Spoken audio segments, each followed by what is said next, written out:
Ahojte, volám sa Štefan a dneska sa chcem s vami pobaviť o tom, ako som začal investovať od môjho počiatku až po moju súčasnosť. Budem veľmi rád, keď mi do komentára napíšete, ako ste vy začali a či ste mali nejaké fuck-upy. Moje investovanie v podstate začalo, keď som mal 18 rokov, keď mi skončila detská poistka. Išiel som do poisťovne ju riešiť. Pán mi odporúčil, že si mám založiť investičnú životnú poistku.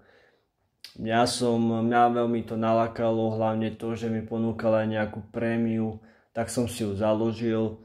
Pol roka som tam posielal peniaze, 25 € mesačne. Po pol roku som zistil, že prvé 2 roky tohto sporenia, investovania, poistenia ide v podstate iba na poplatky, tak som ju šiel zrušiť. Potom som začal investovať cez banku.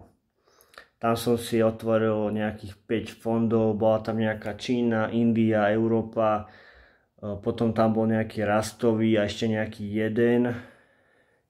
Po nejakých mesiacoch som zistil, že ma to vlastne takéto investovanie nebaví. A ďalšia vec, som zistil, že tam sú tam vysoké poplatky, hlavne na správu, tak som to zrušil. Potom som zistil, že existuje niečo také ako broker.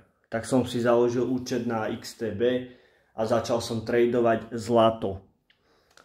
Tam sa mi aj darilo, aj nedarilo, mal som aj zisky, aj straty. Išlo to tak pozvolna. Potom zrazu prišiel deň a dostal som margin call. Margin call je v podstate príkaz na uzavretie pozície, keď je vysoká strata.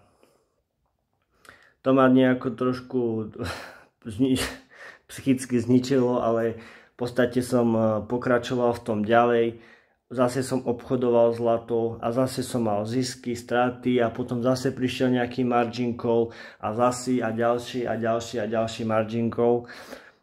To nebolo pre mňa úplne dobré. Potom som pokračoval v tradovaní, keď som poslal ďalšie peniaze na účet. Začal som tradovať zemný plyn. K tomu som pridal ešte aj emisie, lebo som čítal, že cena emisných povoleniek má v Európe stúpať, tak to mi dávalo nejakú výhodu, že keď budem dávať každý deň buy, tak by som mal na tom niečo získať. Mal som na tom aj nejaké zisky, aj straty, ale v konečnom dôsledku to bolo to isté, čo zlato. A ešte k tomu som zistil, že na emisiách a na zemnom plyne sú strašne vysoké poplatky, hlavne spread. Tak som od toho upustil a presunul som sa ku iným komoditám ako káva, nejaká ropa, pšenica, kukurica, kakao.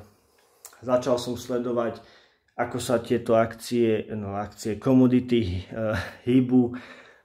Začal som sledovať COT report, potom som začal ešte sledovať aj WASD report o tom, aký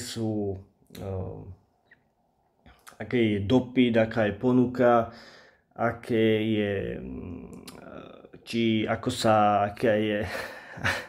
kde sa koľko pšenice vypestovalo alebo kukurice, a snažil som sa na základe týchto údajov predpokladať, že ako sa bude vyvíjať cena nejakej komodity. Toto mi tiež nešlo, tak som od toho nejako upustil a presunul som sa ku akciovým indexom. Tam som videl výhodu v tom, že v podstate akciové indexy dlhodobo stúpajú. To mi dávalo logiku, že keď to budem na dennej báze tradovať, mal by som byť v nejakej výhode. Tak som to začal tradovať.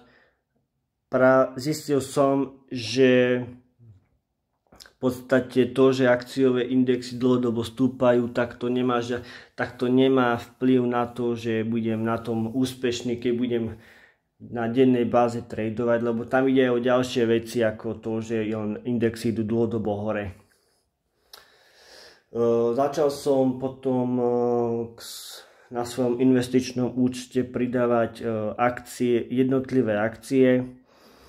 Pamätám si, že som nakupoval napríklad akcie Apple, potom som kupoval ďalšie akcie na základe nejakých postupov iných youtuberov, čo som si pozrel, už vtedy youtuberi robili videá o investovaní. Tak som napríklad kúpil firmu Helmerich & Payne a ešte som kupoval aj Kirby Corporation. Kirby Corporation si strašne pamätám, keďže som mal v tom období aj morča, nemal som pre ňo meno, tak som jej dal meno Kirby, lebo som mal akcie Kirby Corporation. V tom období som aj zistil, že XTB má strašne vysoké poplatky na vstup do obchodu, takzvanú komisiu, 8 € to bolo vtedy. Tak som hľadal lacnejšiu alternatívu, tak som našiel eToro. Na eToro som sa tým pádom presunul a začal som aj tam tradovať, ale už veľmi minimálne. A viac som sa zameriaval na ten stock picking a to je v podstate až do mojej súčasnosti. Myslím si, že každý tento bod ma nejako zmenil, aspoň v tom, že teraz keď sú nejaké prepady alebo vyššia volatilita, tak som už psychicky odolnejší voči týmto javom. To by bolo asi aj z dnešného videa všetko. Napíšte mi do komentára, aký máte názor na moju históriu a či ste tiež niečo v tomto zmysle zažili. Majte sa.